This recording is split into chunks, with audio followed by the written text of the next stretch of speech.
Hey everyone, Peter Roasters from Capcom here to break down how the controls and combat work in Marvel vs. Capcom Infinite. So before you jump into this all-new, exciting adventure featuring your favorite heroes, take a few minutes to familiarize yourself with the examples in this video, and you'll be kicking butt in no time. Before I hop into the mechanics of the game, I wanted to take a few seconds to show off the controller display.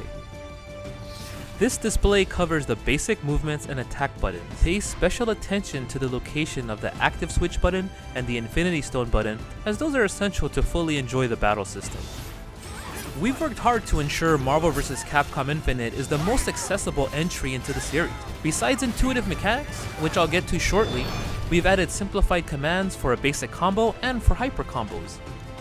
Easy combos, performed by repeatedly pressing light punch, allow players to immediately get a feel for how combos work in this game. It allows them to see some cool attacks and also score some decent damage against their opponents. If you want to do a more complex combo, however, you'll have to experiment by pressing the attack buttons in different sequences. Easy hyper combos, performed by pressing heavy punch and heavy kick together, allow for a dramatic, damaging combo that takes one hyper gauge. Although easy to perform, the simple hyper combo command only gives you access to one of your character's many hyper combos. Be sure to check out the command list for other hyper combos to try out. Special attacks are unique attacks per character that really exemplify their strengths. Typically, most of the commands for these special attacks are performed by pressing a quarter circle forward and an attack button, quarter circle back and an attack button, or down down plus an attack button. There are other commands available besides these depending on the character, so head over to the command list for a full breakdown of your favorite hero's special attacks. Pressing the active switch button allows you to actively switch between your two characters anywhere, anytime, during any action. Switching can occur during attacks to continue combos, or to provide an offensive assist to the character being tagged in. Switching is also vital to team survivability, as characters regenerate red life when they're off screen. Holding the active switch button down when your hero is getting hit or blocking an attack allows for a counter switch. The counter switch counters the opponent's offense by bringing in a secondary hero who now becomes the focus of attention.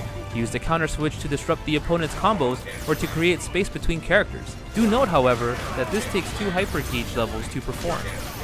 The Infinity Stones add a new strategic layer to each team by modifying their dynamics.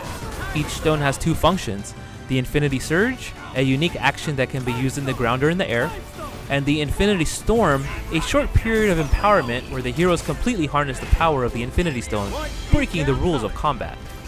For example, when a player has the Reality Stone selected, they can now use the Infinity Surge to create homing projectiles out of thin air, whereas the Infinity Storm provides a temporary control of elements. Alright guys, I know that may have seemed like a lot to take in, but honestly, once you hop into the adventure, all of this will feel like second nature. Just remember, by utilizing the active switch button, the Infinity Stone button, and the simple commands mentioned earlier, you'll be able to dive right into all the fun that Marvel vs. Capcom Infinite has to offer. Be sure to try to demo out a few times to really get the hang of the combat system, and don't forget to pre-order when you finish. I can't wait to see how advanced you all will be when this game releases on September 19th. See you then!